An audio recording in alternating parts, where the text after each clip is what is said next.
You scroll through hundreds of job descriptions, but they all sound the same. You spend so much time on every application, but it doesn't seem to matter. You send off application after application, but never hear back. You thought the interview went so well, but it's a no. You jump through all the hoops.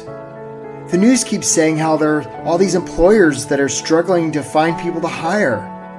So why does finding a great job have to be so hard? It doesn't seem very logical or fair. It's not. The system is broken. It's not your fault. The process most people go through to get a job is awful. But here's the good news. The system isn't very smart. In fact, it's downright dumb. It can be beaten. How? Most prospective employers and employees today are using the same old tired strategies that have been around forever. It's like professional camouflage. Everybody just blends into the crowd. But you don't have to be that way anymore. You can get traction. You can stand out from the crowd to unleash your God-given potential, to help a world in need, to do work that matters, to earn what you and your family deserve. You can do this. You're meant to do this. There are bright things on the horizon for you. This is the way.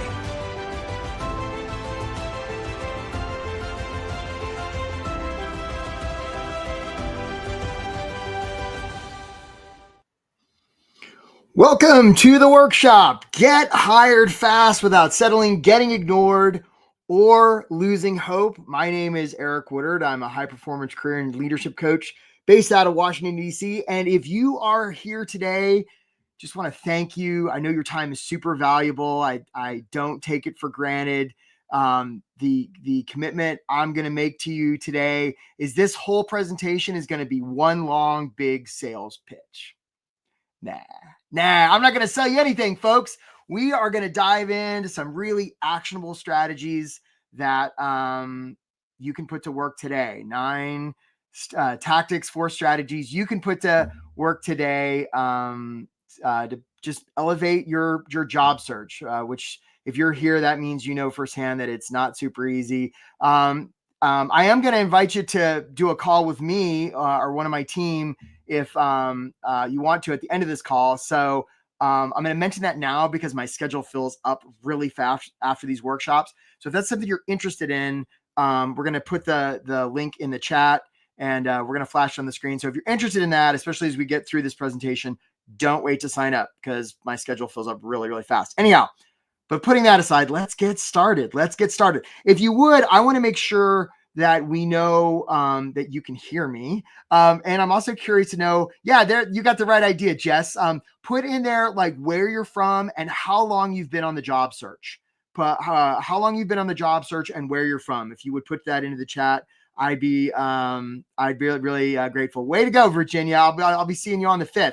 All right, let's get started here. Let me get the presentation going. Okay, I think we got it. So, sometimes being on a job search feels a lot like pounding sand, folks. Sometimes it feels, I see there Margaret in Texas and Donald in Texas also, and Nicholas in New York. Sometimes it can feel like waiting on a glacier, Connie in Chicago one year. Sometimes it can feel like being adrift at sea, Rama in Stanford and Matt in Tampa and Allie in Houston and Terry in New York. And Jan and George and Denise and Kimberly in San Antonio. Sometimes it can feel like wandering through the desert, Adrian in Miami, and I see Manny in Jacksonville, Kenneth in Dallas. Sometimes it can feel like being in a Coliseum, Sean in Houston. Sometimes it can feel like looking into an abyss, Paul in San Francisco and Anand in Chicago. So who is this for? If you, Joe, or somebody, Joe in Texas and Sarah in Minnesota, if you're somebody who's unsure about the direction you want your career to go, if you're somebody who's been struggling to find ways to describe what you do, Andreas in Dallas, we got a lot of Texans here today. I see there Alberto casually looking in Miami. If you're somebody who's uncertain if your resume is any good, Andreas in California, and another Texan on it. If you're somebody who's wrestling with how to follow up after you apply, Angela in North Carolina and Grant in Auburn. If you're tired of applying and hearing nothing back, Linda and Shane. If you're going to interviews and everything seems to go great, and then you get the big fat no, Amanda in Florida. If you're, trapped in a job you hate, and most of all, if you're just losing hope, right? Linda in Southern California, I see you. On the other hand, if you're somebody who's super casual about your career, if you're not willing to do the work, if you're reluctant to take responsibility for the results you've been getting, if you're just interested in finding a job to make money, if you're stuck in your ways and sort of closed-minded about trying new things, unwilling to be authentic, I know that's not you, Jason in Nevada, then this workshop may not be for you. So what you're going to learn today, right? I'm going to offer you some ways to get hired fast without settling, getting ignored, or losing hope. I see there, Chris in New York. If I'm going to give you 4 strategies, I'm going to give you 9 tactics so that you can do work that matters and, earn what you and your family deserve. How's that sound? All right, so here's our agenda today. First of all, I'm going to just offer you a little bit about who I am, not a ton, just so that maybe I know what I'm talking about. I don't know. I could be wrong about all of it, right? I'm going to offer you 4 strategies, 9 tactics. Again, I'm going to invite you to a call. And if you're interested in doing a call, especially as you hear this workshop, if you're like, this is different than the stuff I've heard before. And if you're a serious job seeker, right? I only have so many slots. So if you're not serious, it's fine. If you're just curious, like if you're a serious job seeker, let's talk. And I'm so glad you're here regardless, because a lot of people have just seen this workshop and gotten a ton out from just this workshop. And then we're going to take questions. As we go through this, I see you there, Mari, casually looking in Miami. You're going to have questions. I'm going to get to as many as I can in the chat. And my chief of staff, Ann, is here. And so she's going to flash up questions as we can. We got a lot of people here today, so the chat could be really crowded. So if I miss a question, stay to the end because we'll come back and get to it.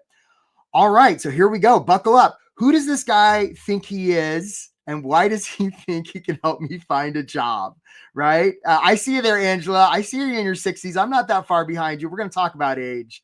I see you there, Bob. You're looking hard. Okay, so just a little bit about me. I grew up in Asia, right? I didn't come to the States till I was about 17. I wound up going to college. I transferred college 7 times. This is me in the Midwest wondering why it's so damn cold. I wound up after college, as a scuba instructor on Guam, where I spent about 10,000 hours underwater doing this with the fish. And it was beautiful and I was having fun, but my brain got a little spongy. And I thought, man, I gotta do something a little bit more impactful. So I thought, what would be the most prestigious job I could find? And I thought, well, that must be something like at the White House. So I wrote the world's worst cover letter to the White House, addressed it to 1600 Pennsylvania Avenue, sent that sucker off and figured I'm never hearing back from those guys. And I kept diving. And about a month later, I was riding my bike past the Guam post office and they came out and they're like, Eric, you got this letter on White House stationery. I'm like, well, that's crazy. And I opened it up and it was an internship application. Now, I didn't know what an internship was, but I was really good at filling out applications because I transferred college so many times. So I filled that out and sent it in, and I'm like, I'm never hearing back on that. But at least I had that cool envelope. I thought that was pretty cool. But that got me thinking. I applied to some grad schools. I got into GW here in Washington, D.C., and I landed with like this big bushy haircut and was like dumpster diving for furniture and bought some shoes one day and was out running along the National Mall, and I ran past the White House and I was like, those White House bastards, they never even bothered to let me know about that internship thing. So that kind of made me angry. So I found a payphone. I put in a quarter and I called them up and I said, hey, you bastards, what about that internship thing? And they're like, is this Eric from Guam? And I'm like, yeah, but I'm in DC now. They're like, man, we've been trying to get in touch with you. You're supposed to start in the First Lady's office on Monday. So I took the metro, got a haircut, bought a suit, and I showed up. Now, look, folks, I don't know your politics. I know we just went through a big presidential election. This is going to tell you how old I am. This is back during the Clinton administration. And I went to work for First Lady Hillary Rodham Clinton. She was a great boss. And so I wound up getting hired in Hillary Land, followed her to the Senate, followed her to the State Department, where I helped our nation do UNESCO stuff, and eventually left Hillary Land and wound up as the director of fellowships and internships at the Smithsonian.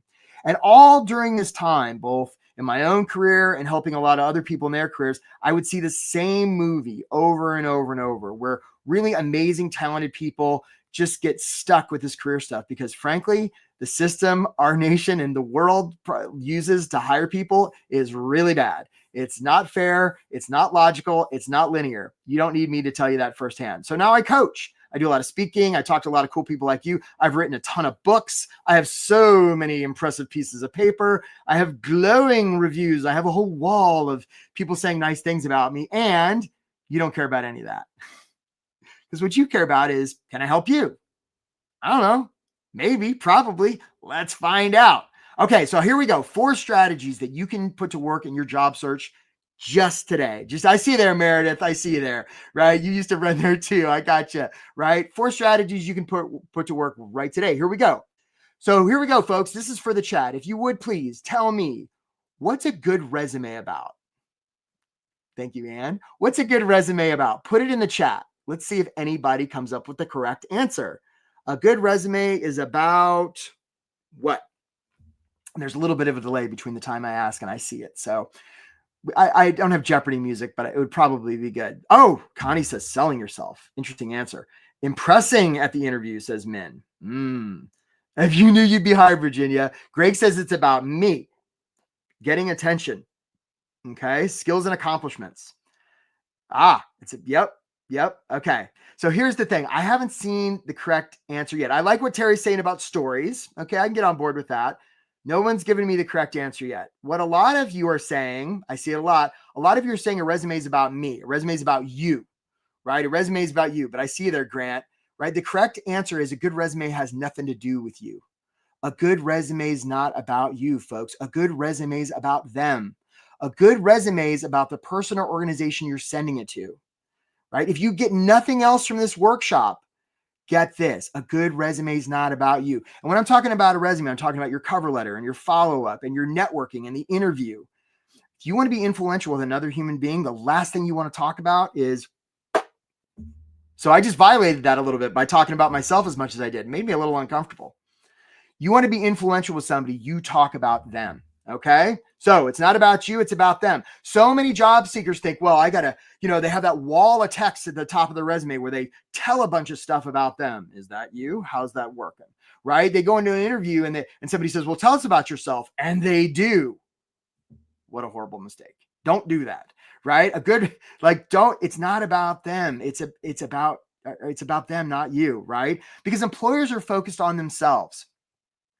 And it's logical that we would make this mistake because often the first time we go searching for a job, it's out of school. And in school, it is about us. It's our cubby. It's our report card. It's our backpack. It's our worksheet. It's our trophy. It's our transcript. It's our grades. It's our diploma. And yet, when we move to the working world, it's about them. It's the constituent, the client, the customer, the shareholder, right? And often nobody gives us that memo. So when we're in job hunt mode, we just default to kind of what we did coming out of school. Right? It's not about us. It's about them. If you this one single change can change the game for your job search because most people are out there trying to sell themselves. And first of all, historically, we've gone over this. Selling people is weird. Buying people is even weirder. Don't be doing that. Nobody wants to buy you. Or that's just weird. Stop that. This isn't about selling yourself. Okay. Make the application about them. All right. We're already on to strategy number 2. It's unbelievable. Here we go. So Demetrius says words tell, numbers sell. That's an interesting idea, Demetrius. We're going to come back to that. So if I was to go into a library and I saw a bunch of storybooks on a shelf, and that's okay, Ann, that's good. Put that up. I saw a bunch of storybooks on a shelf and there were some words on the front cover of that storybook. What would we call the words on the front cover of those storybooks? All right. So there's a bunch of storybooks and on the front cover of those storybooks, there's some words. What do we call those words on the front cover of a book? Put it in the chat, if you would, please. Right? There you go, Virginia. There you go, Gabriella. Yeah. What do we call those words on the front cover of those books? We call them a title. Now, there you go, Patricia. Isn't it interesting that's the same term we use to label people in the workplace? Which tells me that just like a title is the label we put on a book, a title is also the label that we put on the story of somebody's career. And this brings us to the second strategy, stories. We want to tell a lot of stories, okay, in our job search. And if you're not using the power of story, you're missing out. Because here's the thing. Demetrius, I say this with a lot of respect. People don't remember numbers.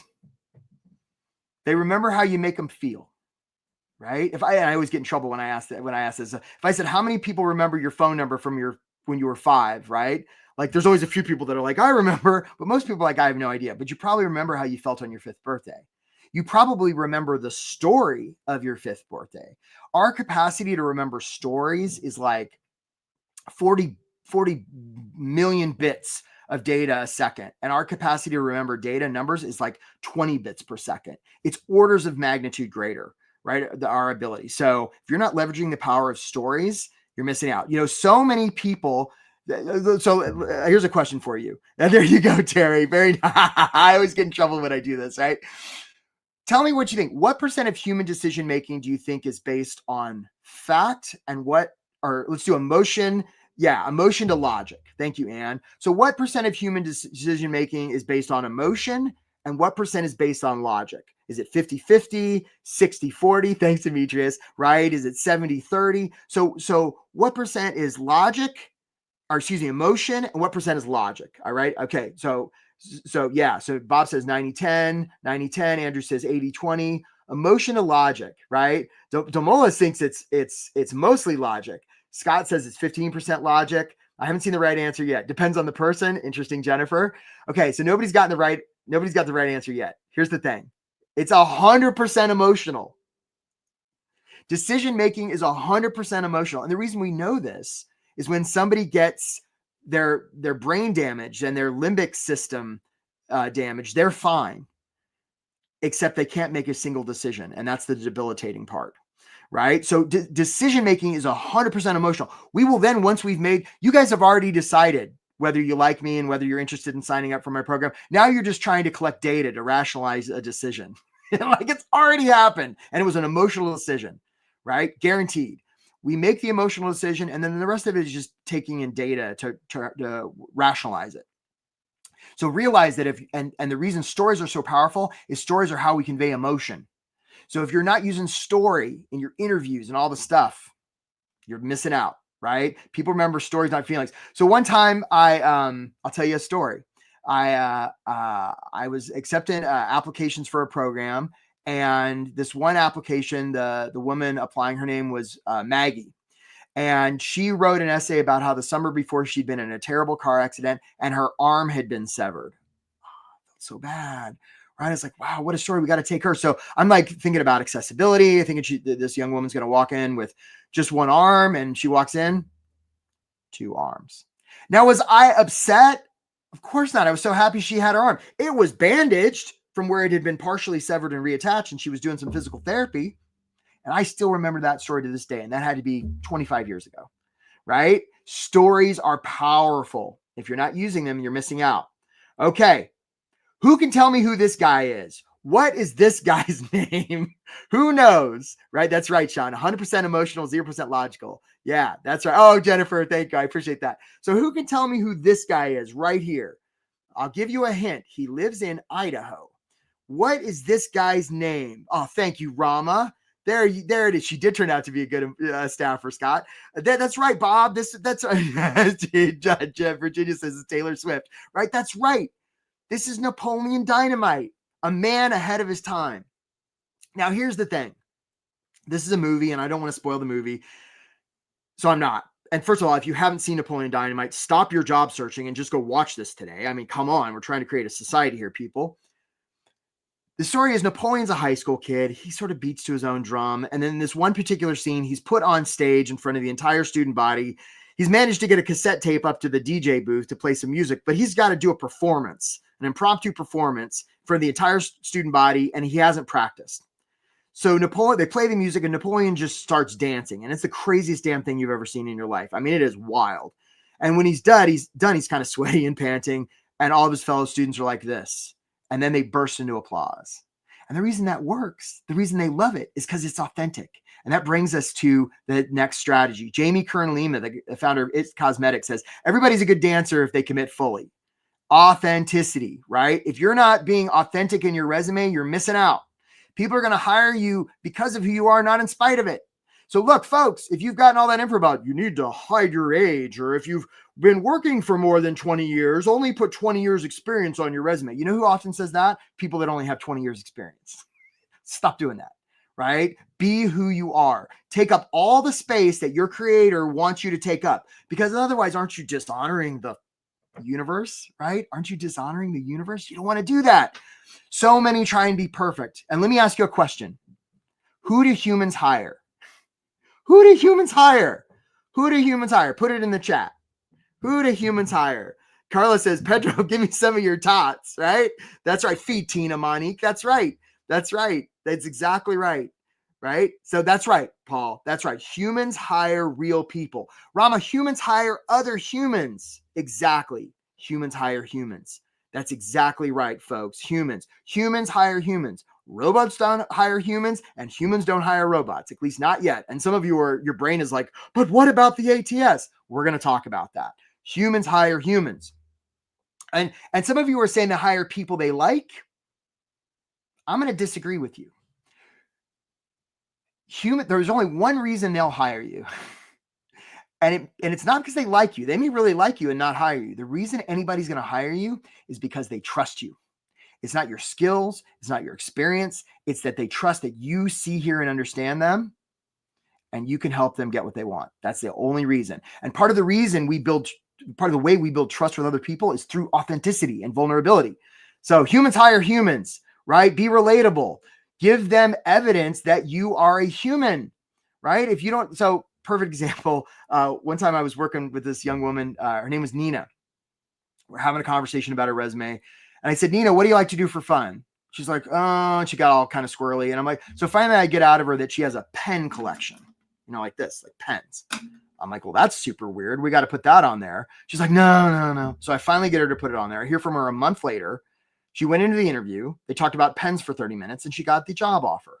This happens to my clients all the time, right? A couple months ago, we had a client, her name, be careful, confidentiality. She lived in Las Vegas and she decided to put on her resume 2 truths and a lie. She got 2 interviews and 2 offers just from doing that because it's interesting. It's human. All right. Authenticity is your superpower. I hear you, Terry. Yeah, they want you to take that PhD that you work so hard for. Yeah. Don't listen to any of that. Terry, you're perfect just the way you are. Don't listen to those people. All right. So Abe Lincoln said, give me 6 hours to cut down a tree and I'll spend the first 4 sharpening the axe. And this brings us to the next strategy, which is consistency. Some of you are doing, have a good week and then you get ghosted or you get a big fat no after the interview seems so great and it knocks you off your feet for 3 weeks. Consistency, right? The results you're currently getting right now in your job search are perfectly attuned to your current system. If you want different results, you got to have a different system, and it's a system you got to use consistently. Okay. You want to work smart, not hard. You want to get the quality of your stuff up to a certain level, and then you want to crank out the quantity. If what you're doing isn't working, try something else, right? The program that I offer, very often it's not that people don't know what to do. It's just that they don't know they have a system and they don't know where all the bells and levers and stuff are when it comes to job searching. So when they join a program like mine, we show them a whole other menu of levers and wheels and sprockets and springs to change the settings on their system. And that's how they get results, right? There's no such thing as a failed experiment. We keep iterating until it works. And remember, this isn't about you. It's about them. And it's also about your system, right? Those of you who are like, oh, I'm terrible. I've got mustard on my shirt. No, you're not. You just got to, your system needs improvement. That's all. This isn't about you. There's nothing wrong with you. All right, folks. So look, those of you who are hearing this and you're like, this stuff is different. Holy crap. If you haven't already booked a call with me, I've already seen a bunch of people signing up. Definitely sign up for a call. Anne's going to put it in the chat. Sign up for a call because, you don't have to do this alone. Okay. So how do you put this all to work? Okay, here we go. So here we go. 9 tactics that you can use to elevate your job search. We're going to go kind of quick. Buckle up. Okay, folks. If you've been listening to this and sort of like you're making lunch, right? You're making a burrito or something, come back. Because if you get nothing out of this workshop, I want you to get this. And by the way, if you're listening to the replay and you've made it this far, you're completely awesome. Not as awesome as the people who were here live. They're more awesome than you are. And you're still pretty awesome. Here's the setup. Let's say there's a lake. And in the middle of the lake, someone's drowning. Now, that person drowning is surrounded by other people in little boats. Okay, somebody's drowning and they're surrounded by other people in little boats. Okay. If that was a job search, who's the person drowning? Okay, put it in the chat. Okay, so somebody's in the middle of the lake drowning. They're surrounded by other people in little boats. If that was a job search, who's the person drowning? Let's see if anybody can get it right. Here we go. I see you there, Amanda. I'm actually older than you are, just so you know. Okay, so a lot of people say it's me, it's the candidate, it's the job searcher. Kristen says it's me. Marcus says it's the employer, right? Paul says it's the recruiter. Okay, combination of answers here. And some of you have gotten it right. Yeah, Francesca, you got it right. A lot of people think it's me. I'm the one drowning. I'm the one who needs the job. I'm the one who has bills. Okay, it's not you. It's the employer. And the reason we know it's the employer is they've told us, they put out a job announcement where they've said, hey, we're drowning. We got so much work. Somebody help us. The people in the boats are the applicants. Now, some of you, even though you're safe and sound in the boat, you're going to row up to the drowning employer and you're going to be like, pick me, I'm the one. And the employer is going to be like, well, I'm drowning, but I'd rather be in the water than hang out with you. That sounds really needy and creepy, right? Others of you are going to row up to that person and say, hey, you're drowning. That sucks. And the reason it's clear you're drowning is you told us, you put out a job description. Let's have a conversation to see if I might be somebody that can help pull you from the water. But what's important here is that not that I'm the one that saves you. What's important is you don't drown and die, because there's a lot of other boats out here. There's also a lot of other people drowning, right? If you can have that sort of energy, game changer for your job search. Not only is it about them, but you want to make this come from a place of service. You need a job. You don't need that job, right? And so if you can embrace that in your job search, this will change everything. All right. And this comes down to mindset. Tactic number one. Most people are like, I hope they pick me, right?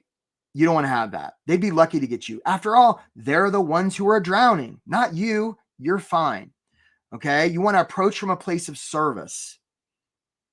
And by the way, people don't, so some of you, the whole thing, well, you got to sell yourself. Like, people don't want to be sold. They want to be served, right? People want to be served. They want to be seen, heard, and understood. Nobody wants to be pitched. None of that. All right, here we go. Tactic number two. And I hope some of you are signing up for calls. I hope you are. Okay. So, some of you may have seen the show Deadliest Catch.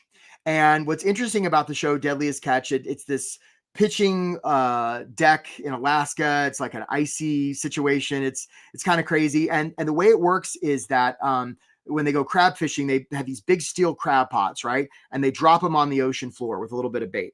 And so the little crabs come along and they go, wow, free lunch, right? And they go in there and they start nibbling away, and more crabs start to join. And before we know it, there's lots of crabs in there, more and more crabs. Now, here's the interesting thing. Pretty soon the bait goes away. Right? The bait's gone. And so the crabs are like, well, there's no more food. I guess we might as well leave. And so one crab will start to leave, and another crab will start to leave. But the thing is, the crabs that are in the crab pot won't let them leave. They'll pull them back in. They'll even pull off their limbs. They'll do crab manslaughter to keep their fellow crabs in the box. And eventually what happens is all the crabs get pulled up and they become dinner, right? No good for anybody. And that brings us to tactic number two, which is your environment. This is so crucial. It's really, really crucial. I read a book, Benjamin Hardy, Willpower is Overrated, right? I think that was it. I can't remember, but basically makes the case that willpower doesn't mean anything, right? It's all about your environment, right? And what I mean is, like, where you do your work, who you're hanging out with, the media you consume. It's all about the environment. Okay. So that's a big mistake. It has a huge impact. A better way to do it is to be intentional. Safeguard this, safeguard it as much as you can. And some of you may be familiar with the idea of reference groups. And the reference groups is like, you're the average weight, income, education of the 5 people you hang out with most, right? So be really mindful about who you're hanging out with, because they're either going to lift you up or they're going to drag you down. And for some of us, that may be our given family, people who are like, ooh, you should just really settle, right? Don't let those folks drag you down. Sometimes the people that love us most are the ones that drag us down, just like the crabs and their fellow crabs, because they're just trying to keep us safe. So, hey, Travis booked a call. Way to go, Travis. Right. So don't let that happen to you. It's really important. All right. Tactic number 3. It's hard to hit a blurry target. And this brings us to clarity. So often I'll see job seekers and they'll be like, I'll say, what do you want to do? They're like, well, I want to help people. And I'll be like, well, how much do you want to make? And they'll be like, well, anywhere from $50,000 to $150,000. I'm like, that's beautiful. And it's really vague. And this brings us to the thing called the reticular activating system, which is basically the thing where when you go and buy a new car and you're like, nobody's got this car. I'm the only one that's got this car. And you drive off the lot and all of a sudden you see that car everywhere, right? Our brain will literally see what we tell it to see, and it will be blind to what we don't tell it to see. So right now, if I was just to tell you red, look for red. Now all of a sudden you may be noticing the red that's in the room you're in, right? And you didn't notice it before. That's because you told your brain to look for it. So you want to be really clear around what you're after, because if you're not, you'll literally be blind to it. Your salary, your occupation. There's a reason NASCAR drivers, when they go 500 miles in a circle, they don't look at the outer wall, because that's where the car will tend to go. Okay. What we tell ourselves, our brain will believe. Our brain's good. It's obedient. Okay. You want to be really clear about all of this stuff. Yeah. You want to be really clear. Okay. This is something for the chat. Here we go. So if you were to go to the store and you were to buy one of these, what would you be buying, right? You go to the store and you buy this. What are you buying? Put it in the chat if you would. And I know there's so much activity here in the chat. So Paul says you are who you associate with. That's right. Yeah, that's exactly right. Okay. So Paul says a tool. Ooh, Bob says a hole. Okay. Robert says a hole. Yeah, I like that. Okay. The ability to make holes. What would I be buying? Right. Patricia says a tool. All right. So Bob and Robert, man, golf clap for you. You're right. I actually don't need one of these laying around my garage. I mean, as beautiful as it is, I don't need this hung up plastic. What I actually need, as Bob and Robert said, is I need the hole. I need the hole. And actually, I don't even really need a hole. Sorry, Bob and Robert, you're wrong. Right? I actually don't even need the hole. Because I don't need my walls full of holes. Who needs that? What I actually need is a place to put the hook. And actually, I don't need hooks hanging on my walls or gash my arm open, right? What I really need is a place to hang the picture of my family. And I don't even really need the picture of my family. What I really need is the feeling that I get when I look at the picture of my family that's hanging on the hook, that's in the hole that was made by the drill. So what a lot of people do, first of all, they're not even talking about the drill, right? They're talking all about themselves. And remember, it's not about us. It's about them. So if you're talking about them at all, thumbs up to you. And you can take it a level deeper, because you don't want to just talk about them. You don't want to talk about the drill. What you want to talk about is the thing that keeps them up at night when they're lying in bed asleep, looking at the ceiling. If you can get down to that black swan, game over. Because all your competitors are going to be busy selling themselves and talking about themselves, where you're not only talking about them, you're talking about the thing, recognizing the thing that nobody else in their world has recognized. That's some serious Jedi mind trick stuff, friends. Don't use this for evil, right? You want to get really clear about what they like, want, and need, and then you want to convey that to them. This is how you job search, folks. This isn't about ATS. It's about this, right? What do they stay up at night looking at the ceiling thinking about? How can you make them feel seen, heard, and understood? Hey, Raphael, nice job signing up for that call, right? Nice job signing up for. Third tactic is clarity. Amy, third tactic is clarity, right? Fourth tactic is you want to give them safety, because if the reason they're going to hire you is they trust you, it's because you've given them safety, right? You've given them safety. And part of the reason we want to take really good care of ourselves is we don't feel psychologically safe. It's hard for us to give that to others, which is maybe you need a little bit more Napoleon Dynamite in your life. Okay. But you want to give them safety. It's so crucial. And realize that you're not the one in the water. Because if you approach a job thinking you're the one drowning, no way you get hired, right? Why would I hire somebody who's drowning when I feel like I'm already drowning myself? It doesn't work that way. You want to be the one in the boat. Yeah. You want to be the one in the boat. And we're going to go over the tactics at the end, folks. I appreciate it. Don't worry. We're on to tactic number 5, paper. So this is my resume. My resume is like a kitchen sink of resumes. Okay. It's like a kitchen sink of resumes. And look, folks, resumes are stupid. They're stupid, right? When we die and go to heaven and there's like that big gold book with the gold leaf that says everything we've ever done. Okay, maybe that's an accurate depiction of how we've lived our lives. And again, I don't know what your beliefs are, but you get the point, right? But anything less than that is really arbitrary and it's really contrived and everybody has different advice and resumes are stupid. And the paper that you send in, it doesn't make a lot of sense. And the only purpose of it is just to get through the door, to get their attention, to show them that you're somebody that sees, hears, and understands them, and show them that you're somebody who can come from a place of service, right? And a lot of people are sending in paper that's kind of bad. People want to use best practices with their resume. And you know what that does? It makes their stuff look like everybody else. It's professional camouflage, right? Realize that the paper you send is just a communication piece. It matters how you send it, when you send it, where you send it, to whom you send it. Communicate with an employer in the way they cannot ignore. Okay, it's really important. I'll tell the story of Darren Hardy.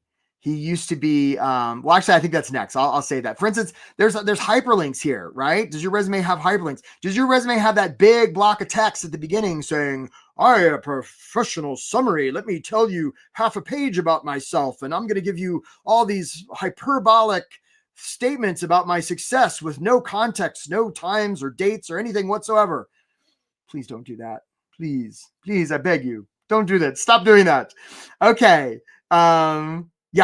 Yeah, here we go. Yeah. And don't, if you're using a lot of AI for your resume, please, right? Be human. Remember, humans hire human. Okay. If a job application submitted and there's no follow-up, does it even make a sound? I would suggest it doesn't. And this brings us to tactic number 6, which is follow-up, right? Many people apply and they're like, well, hope I hear back. And some of you are like, well, I follow up after the interview. It's not what I'm talking about. I'm talking about you send an application, you've heard nothing, and then you follow up. And by the way, your follow-up is not just wanted to check in, because who's that about? Beep.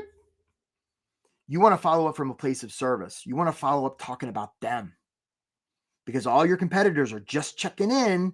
You don't want to be that person, right? And by the way, they're going to believe what you show them more than what you tell them. So a guy named Ryan Serhant used to have a reality TV show. He wrote a couple books. He is a realtor in New York City, and he prides himself on being really responsive on email, except when people interview at his firm. Somebody interviews and he's the big boss, so invariably they'll send him a thank you note. They'll email him. He ignores it on purpose. If they email again, he sends them like a really discouraging kind of like fuck off, and it's only if they email a third time that he's like, okay, why don't you come in? It's a test. I'm not Jewish. Some of my family members are. If I wanted to convert to Judaism, apparently, and I knocked on a rabbi's door and I said, hello, Rabbi, I'd like to be Jewish. She would say, can't do it. This path is too hard. Go away, my son. I'd have to come back and knock again. She'd say, It's only when I knock 3 times that she's like, okay, why don't you come in and let's talk? The rule of 3, follow up, and don't just follow up once. If you're going to follow up once, follow up 3 times, and don't make it about you when you follow up, right? Because it's a way of showing them, not telling them. Okay, here we are to the next tactic number 7, networking. If there's one thing when my clients sign up for my program, that's a game changer for them, it's networking, right? You ever been to the Academy Awards, right? And they get up there and somebody wins a big prize and they're like, I got nobody to thank. And it's kind of quiet and awkward. No, that doesn't happen, right? They get up there and they're like, I got to thank this person and this person, this one. They're playing the music and they got the big cane to drag them off. When people do great things, they ask for help. So if I was to ask you how many people in your network not only know you're on the job search, know what was happening as of 2 weeks ago, and you've explicitly asked for help, how many could you say in your network would check all 3 of those boxes? If not, it's a huge opportunity. Asking for help is a gift. It's not pushy. Okay. Asking for help makes you strong, not weak. Vulnerability builds trust. And you don't want to just have one-off. Those of you who are like, well, I put up the banner on LinkedIn. That would require that person to go to LinkedIn and then go to your profile and notice that you were open to work and think that even though they saw that 3 months ago that you were still open to work. Right? Like, we don't want to treat this like catching one fish, because that's like, we got to put the line in the water on the right fish at the right depth, at the right bait. A lot of things have to line up. We want to filter the ocean because we don't know where the fish are. and they're probably in the least likely place we'd think. So you want to get hired fast. You want to have a system that you can filter the ocean. Okay, definitely. All right, second to last tactic, interviews. I'm going to give you the best interview advice in the world. You ready? Yeah, I see there, Chris. That's an opportunity for you, right? That's an opportunity for you. Here's the best interview advice in the world. Ready? Hang on. You may want to write this down. Stop answering their questions. They're not asking questions to get information from you. Trust me. They're basically bringing you into a room or a Zoom room, and here's the question that's on their mind. Can we trust her? Can we trust him? Can we trust them? That's it. That's it, right? So you desperately trying to answer their questions isn't going to build that trust. What's going to build trust is you going into the interview, frankly, making it about them and telling stories that give them evidence that you're somebody they can trust, right? Most people focus on the questions. Instead, focus on the answers.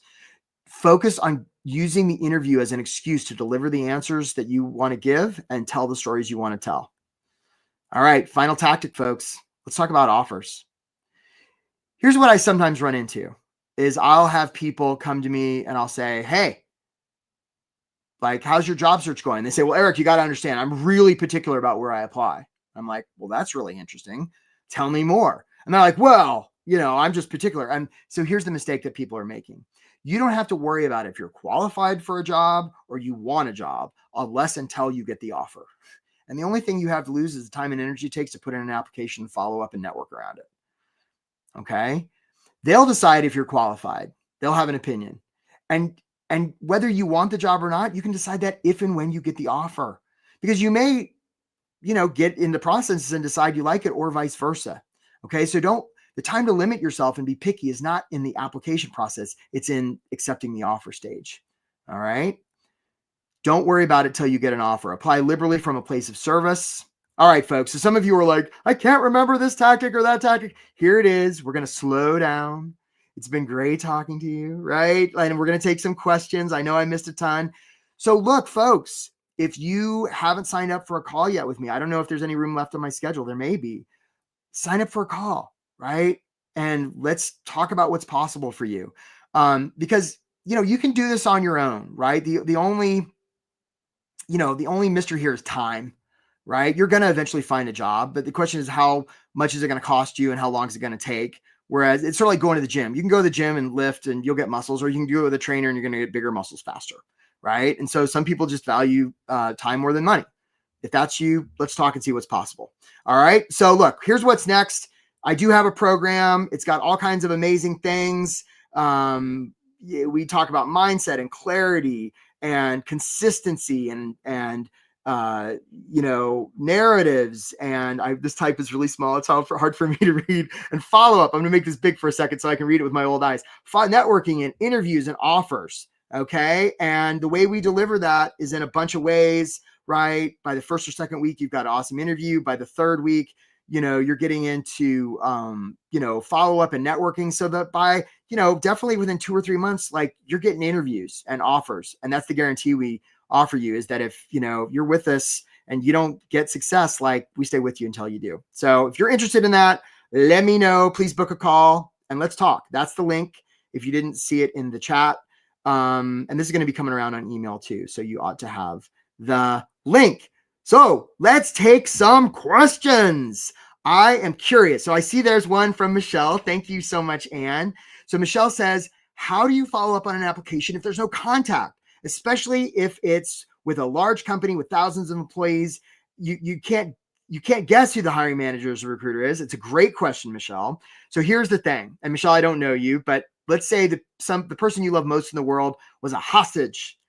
And the only way they were going to be free was if you were able to contact somebody in the vicinity of the position that you're applying for by the end of the day. Could you get pretty close? I bet you could. And there's tricks. There's tricks to find emails, right? And there's stuff like LinkedIn. And by the way, you don't actually have to find the right hiring manager, right? Because the urge to correct is insatiable. So if my name's Bob and I'm sitting having a nice day and all of a sudden I get an email from Michelle and Michelle's like, hey, company XYZ, the work you do to make the world better stands out so much. acknowledge it. Your XYZ division is fantastic. And I'm not the XYZ division, but I know who is, and that's Charlie. I'm going to forward that email to Charlie in 30 seconds. And Charlie's sitting there getting all these emails from people from all around the company. And he's like, who the hell's Michelle? I don't know, but we really need to talk to Michelle. Okay. It's not always that simple, but that's part of it. So Scott says, at all levels, including executive positions. Yeah, this program I have, we don't discriminate. I've worked with CEOs and big time muckety muck presidents and people just out of college. What I find, Scott, is very often it's not so much the industry or the level. Everybody's different. Everybody puts their shorts on one leg at a time. Some people get really nervous about asking for help. Some people get really nervous in interviews. And it doesn't matter what level they are. So what's the cost over 12 weeks? So the cost is really affordable. And actually there's a bunch of payment plans. You can start it for as little as $200 a week. That's new. So it's super affordable. David says, I'm going to pay attention to what Ann's feeding me here. Thank you, Ann. Angela says, what about those of us in our 60s who are still working? Don't really look old with lots of education experience in my career area. And I know that because it's my age, I'm being dismissed. So Angela, I want to say this with a lot of love. That part about you knowing, that might not be serving you, because knowing is the enemy of learning. And I don't know, you might be right. It could be your age. I don't know. And suppose it is, there's not a hell of a lot you can do about that. But whether it is or it isn't, that's probably not a super useful story to tell yourself. So instead, what if you leaned into the story of, I've got so much experience, some organization is going to be lucky to get me. Now, that's just as believable as I'm being dismissed because of my age, and it's a heck of a lot more useful. That's what I'd say to you, Angela. And remember, the reason they're going to hire you or not hire you, it's not because of your age. It's not because of your experience. It's not because of who you know. It's probably not even if you've got a booger on your face. Hopefully I don't, right? It's not any of that. It's, do they trust you? Do they trust you? And this is what I find, those of you who, the graduation dates of your university mysteriously disappear, right? When people see that, they're like, this person's 97. And it's sort of like saying, hey, I want you to trust me to hire me, but I don't trust you not to be ageist. See how the math there doesn't work up? Be authentic, be transparent. It's never the scandal. It's always the cover up. It's really important. Don't hide who you are. And you don't take my word for it. How's that going? How's that going hiding your stuff? Okay. I say that with a lot of love.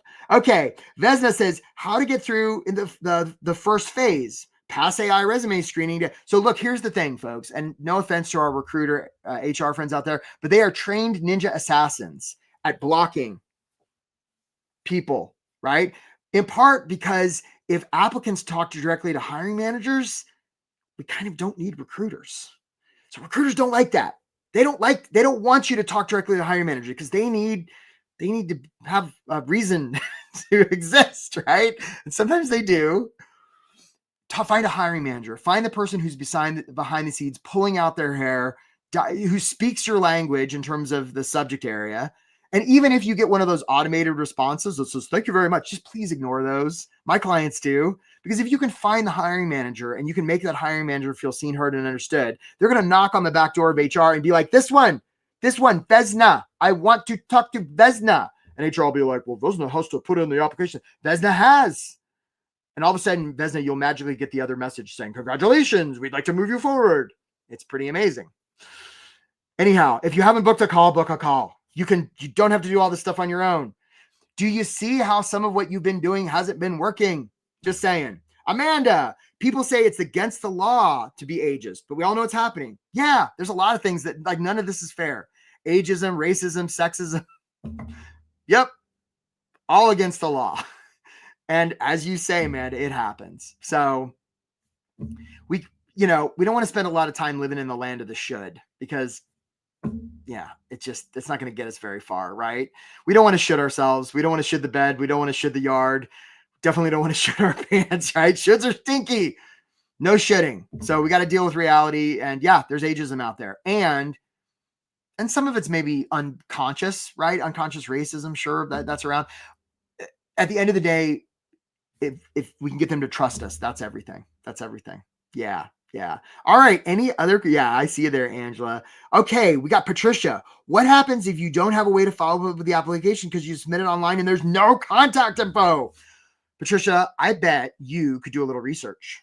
I bet you could get on the internet and you could find that company, and maybe their URL is www.redpen.com, right? And so now we know their emails end with @redpen.com. We know the person's name. We could probably find other emails. We could do something like Rocket Reach or Apollo. There's tools. And if nothing else, you can even put in an email in a to field of a Gmail. And if you get it right, their picture will pop up. I mean, there's a lot of hacks here that you can use. And if nothing else, you find them on LinkedIn, right? Don't give up, right? Because that's what employers are looking for. They're like, if somebody manages to make contact with somebody who's the employer, they're going to be like, I don't know how this person found my email, but I do know that this person doesn't give up and is resilient and creative. That's the kind of person we want to hire. You want to show them that you're not messing around. Okay. All right, guys, such good questions. Thank you so much, Anne.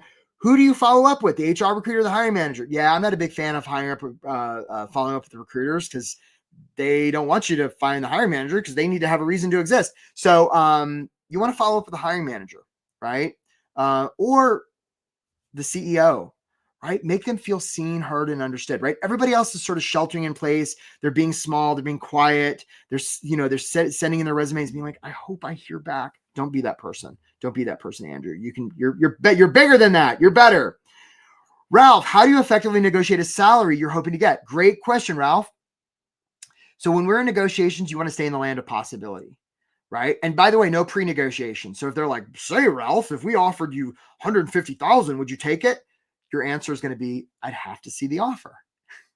I'd have to see the offer. And then when you get the offer and they offer you, 50,000, then you can be curious. You can be like, so appreciate this offer. Can I ask you a question? Yes. How can, you want to do somebody who can do this and this and this and this and this and this and this and this and this, and you clearly want to hire the best person. How accurate is that? Very accurate. How can I accept this for 50 grand? Let them do the work, right? Let them negotiate against themselves. Right? We never want to say no. We're just like really curious. It's very effective. I've had clients get huge increases in offers just because they asked a few questions. Great job. Great question, Ralph. Okay, David, should I follow up because I feel I'm a perfect fit if I receive a rejection letter saying I wasn't chosen for an interview and seeing the job still open? So I would just offer to you what you feel, David. Doesn't matter. Like what you feel. Like, I feel like I'm a great fit. Nah, they don't care. What they care about is whether you understand them. So I would say absolutely follow up. And if you can follow up without using the word I or me in the follow-up, or very minimally, make it all about them. Talk. So I'll tell you example. One time I was sitting I'm telling a story. One time I was sitting in my office and we were taking applications for a program and I only had 30 slots and I was sending a lot, but there was this one guy, Tam, and Tam was great. And he had the best application. I just didn't have space. So I told him we were going to wait list him, hoping that somebody that we had to take would drop out. Never happened. So the day finally came, I'm like, Tam, I'm so sorry. I can't take you. I go into my office the next day. This was sort of when people were more in the office. And on my chair was an envelope with a Post-it.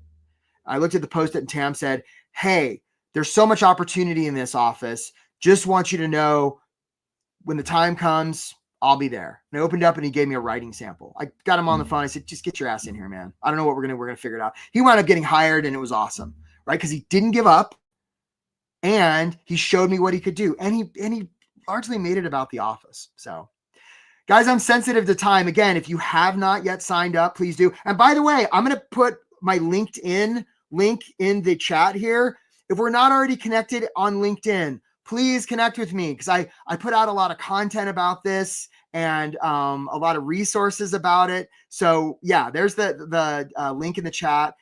Definitely connect with me on LinkedIn so we can stay connected. And if you haven't already booked a call, like, what are you waiting for?